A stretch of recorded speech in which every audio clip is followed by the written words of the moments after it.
اگر سب کچھ جاننا صرف اور صرف خدا کی صفت ہے تو ایک خاص اور اہم سوال پیدا ہوتا ہے، کیا یسوع المسیح بھی خدا کی طرح سب کچھ جاننے والا ہے؟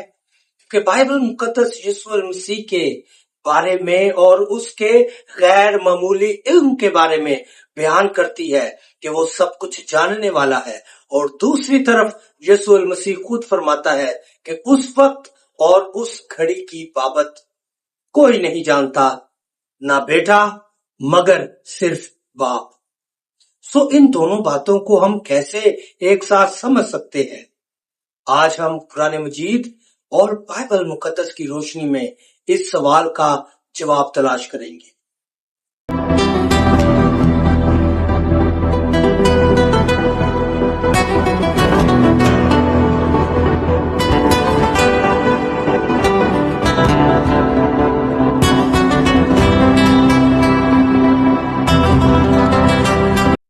مسیحا کے بابرکت اور جائے نام میں آپ سب کی سلامتی ہو۔ میں پادری ازور مسیح آج ایک نئی اور خاص ویڈیو کے ساتھ، کیا یسوع المسیح بھی خدا کی طرح سب کچھ جانتا ہے؟ آج ہم بائبل مقدس اور قرآن مجید میں سے دیکھنے کی کوشش کریں گے کہ یہ صفت کس کے پاس ہے، یہ اختیار کس کے پاس ہے۔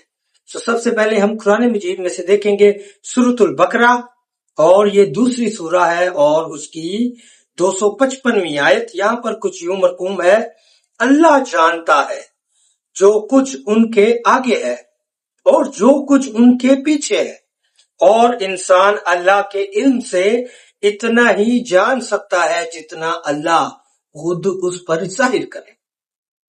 اور اس آیت کو جب ہم دیکھتے ہیں تو یہاں پر ہمیں بہت کلیئر ہو جاتا ہے کہ یہ صفت، سب کچھ جاننے کی صفت، انسان کے اندر اور باطن جاننے کی صفت صرف اور صرف خدا کی ذات میں ہے۔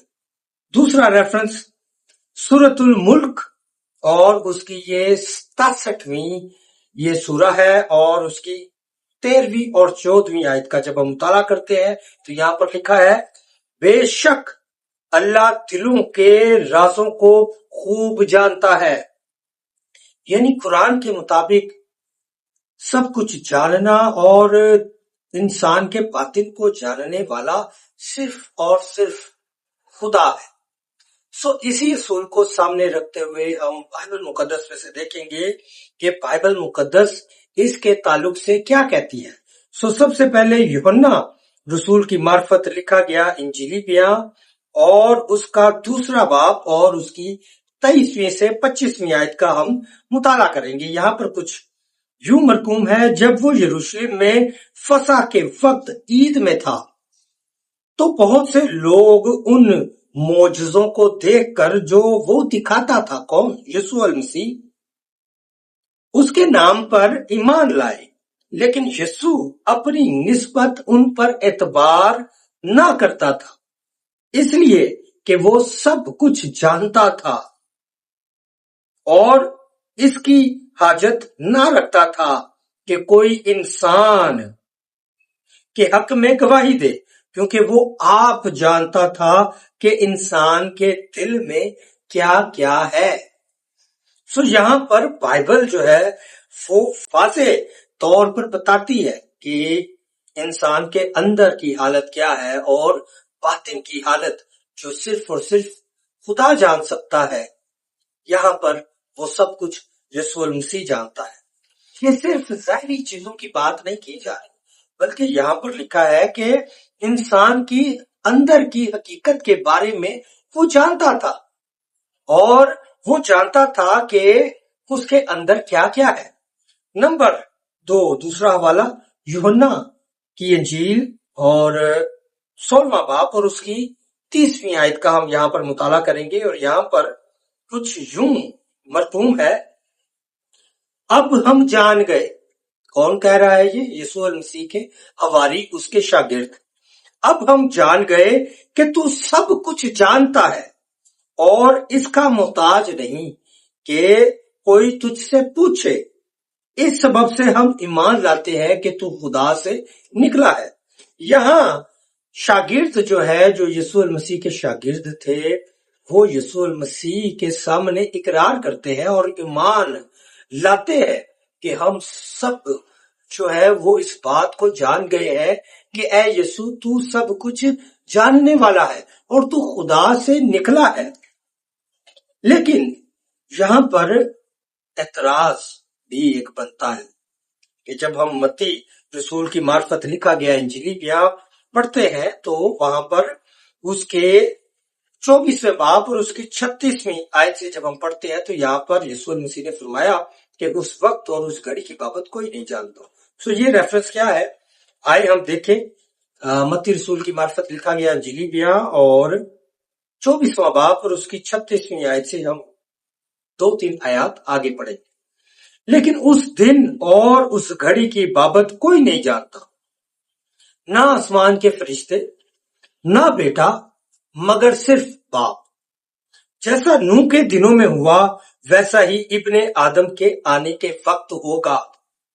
کیونکہ جس طرح طوفان سے پہلے کے دنوں میں لوگ کھاتے پیتے اور شادی بیاہ کرتے تھے اس دن تک کہ نوح کشتی میں داخل ہوا. یہ آیت جو ہے وہ یسوع المسیح کی دوسری آمد کے بارے میں ہے اور مسیحی ایمان جو ہے اس کو ایک شادی کی ضیافت کی طرح دیکھتا ہے. اور جب یہودی جو تھے ان کے درمیان شادی ہوا کرتی تھی تو بارات اور شادی کے تعلق سے جو جاننے والا تھا وہ بیٹا نہیں تھا، وہ دولہا نہیں تھا. وہ کون تھا؟ وہ صرف اور صرف دولہے کا باپ تھا. یہاں پر جو حوالہ ہم نے کوٹ کیا ہے اور جس کے بارے میں لوگ اعتراض کرتے ہیں کہ اس وقت اور اس گھڑی کی بابت کوئی نہیں جانتا، یسوع المسیح نے کہا بیٹا بھی نہیں جانتا، فرشتے بھی نہیں جانتے، مگر صرف باپ. تو یسوع المسیح در حقیقت اسی طرف اشارہ کر رہے ہیں. جیسے نوح کے دور میں لوگ کھاتے اور پیتے تھے اور شادیاں بھی ہو رہی تھیں، بیاہ بھی ہو رہے تھے، سب کچھ ہو رہا تھا، ویسے ہی ابن آدم کا آنا ہوگا کہ یسوع المسیح جو ہے وہ اپنے آپ کو اس سے الگ کر رہے ہیں کہ اس بات کو کہ جب میں دوبارہ آؤں گا اس کے بارے میں کوئی نہیں جانتا، صرف باپ جانتا ہے. یسوع المسیح یہاں پر ان سے انہی کی زبان میں بات کر رہا ہے کہ جیسے تم لوگ شادیاں کرتے ہو اور بیٹے کو نہیں پتا تو ایسے مجھے بھی نہیں پتا. ایک انسان ہوتے ہوئے، کیونکہ یسوع مسیح میں 2 فطرتیں تھیں، ایک انسانی اور ایک الہی. انسانی فطرت میں اس نے یہ بات ان سے ان کی زبان میں کہی ہے کہ جیسے شادی کے دن کا کسی کو نہیں پتا ویسے ہی میں تم سے کہتا ہوں کسی کو نہیں پتا. لیکن اپنی الہی فطرت میں جبکہ وہ خدا ہے، جیسے ہم نے 2 ریفرنس اوپر پڑھے اور شاگردوں کا اقرار بھی دیکھا کہ وہ کہتے ہیں کہ اے یسوع تو سب کچھ جاننے والا. تو یسوع مسیح انسانی فطرت میں وہ اپنے آپ کو جو ہے وہ باپ کے تابع کرتا ہے، لیکن الہی فطرت میں وہ سب کچھ جاننے والا ہے. اور آپ کے سامنے ہر چیز ہم نے رکھی ہے. قرآن جو ہے وہ یہ کہتا ہے کہ ہر چیز کا جاننے والا خدا ہے. بائبل مقدس بڑی واضح ہے، وہ یہ کہتی ہے کہ سب کچھ جاننے والا یسوع المسیح. فیصلہ آپ کے پاس ہے اور اس فیصلے کو ضرور جو ہے، اس عقیدے کو ضرور جو ہے آپ کمنٹ میں ہمارے ساتھ شیئر کریں. اور اگر یہ ویڈیو آپ کو مفید لگتی ہے تو اس ویڈیو کو لائک کریں اور بہت سارے دوستوں کے ساتھ اس ویڈیو کو شیئر کریں تاکہ بہت سے لوگ اس ویڈیو سے مستفید ہو سکیں. اور چینل کو سبسکرائب کرنا نہ بھولیں اور بیل آئیکن کو پریس کرنا تو بالکل بھی نہیں. بہت شکریہ. خداوند آپ سب کو بہت زیادہ برکت دے. آمین.